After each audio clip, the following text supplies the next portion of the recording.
চতিয়া আৰু নাগশংকৰত দীৰ্ঘদিনৰ পৰা এছাম দুষ্ট চক্ৰই চলাই অহা অনৈতিক কাৰ্যকলাপৰ বন্ধৰ দাবীত আজি চতিয়াৰ শতাধিক মহিলাৰ তীব্ৰ প্ৰতিবাদ।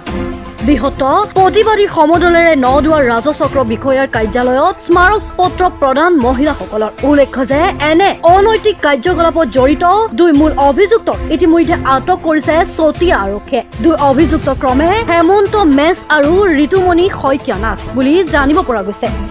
লক্ষীয়াতীতে এইটো প্ৰথম হেৰি হৈছে, তেওঁক আমি ধৰিছোঁ, ধৰি আমি প্ৰশাসনৰ হাতত গতাই দিছোঁ। গতিকে তেওঁক উচিত শাস্তি দিব লাগে আৰু আমাৰ অঞ্চলটো ভাল কৰিব। কাৰ ঘৰত চলি আছিলে? জুন্তি নাথৰ তেখেতৰ পত্নীয়ে চলাই আছে। হয়, তেওঁৰ পত্নী গৰাকীৰ নাম কি আছিল?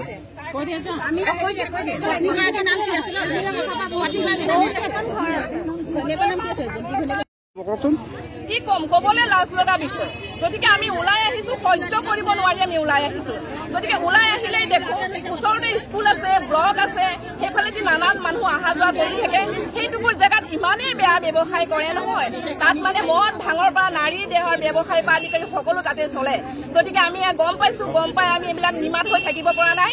আমি ওলাই আহিছোঁ, এই ব্যৱসায় বন্ধ হ'ব লাগে আৰু আমি চাই থাকিব নোৱাৰোঁ। এই গাঁও অঞ্চল ওচৰতে গোটেই মানে মানুহৰ পৰিৱেশ আছে, গতিকে সেই পৰিৱেশটো শেষ হৈ যাবলৈ আমি দিব নোৱাৰোঁ।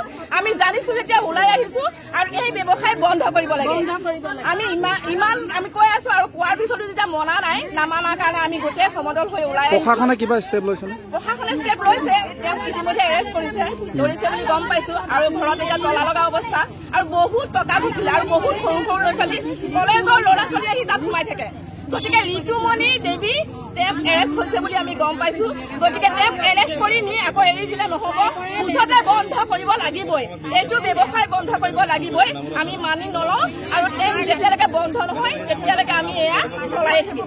আমাৰ দাবী দেশ ব্যৱসায় জুৱা ভাঙৰ আড্ডা বন্ধ কৰক, বন্ধ কৰক, বন্ধ কৰক, ব্যৱসায় বন্ধ কৰক।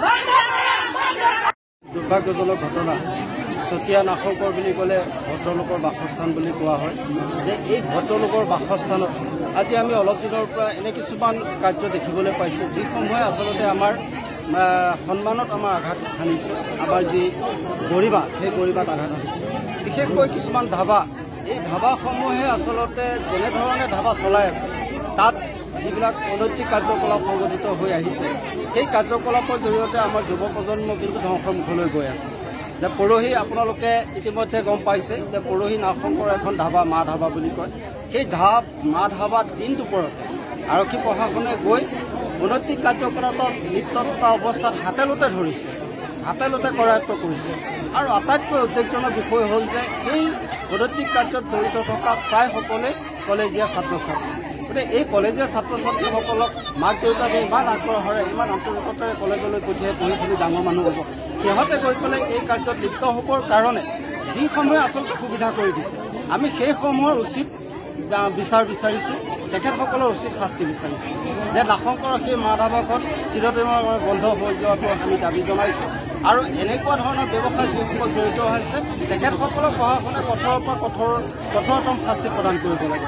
সমান্তৰালভাৱে আমাৰ চতিয়াৰ এই LB ৰোড সিদিনা এগৰাকী মহিলাক কৰায়ত্ব কৰি তেখেতক জেল হাজতলৈ প্ৰেৰণ কৰিছে, আমি জানিব পাৰিছোঁ কিছু পলাতক হৈ আছে।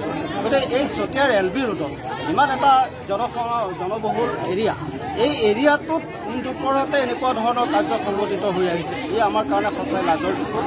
আমি আজি সমদল কৰি মহিলাসকল ওলাই আহিছে, সমদল কৰি আমি ইয়াতে আজি আমাৰ চক্ৰ বিষয়া মহোদয়ৰ জৰিয়তে আমি জিলা উপায়ুক্ত আয়ুক্ত মহোদয়লৈ, লগতে আমাৰ অসম চৰকাৰৰ দক্ষ মুখ্যমন্ত্ৰী ডক্টৰ হিমন্ত বিশ্ব শৰ্মা ডাঙৰীয়াক অনুৰোধ জনাইছোঁ যাতে এনেধৰণৰ অনৈতিক কাৰ্যকলাপবিলাক সোনকালে বন্ধ হ'ব লাগে। আৰু এই ধৰণৰ ব্যৱসায় যিসমূহ ধাবা বা যিসকল ব্যক্তি জড়িত হৈ আছে, তেখেতসকলক শাস্তি প্ৰদান কৰিব লাগে।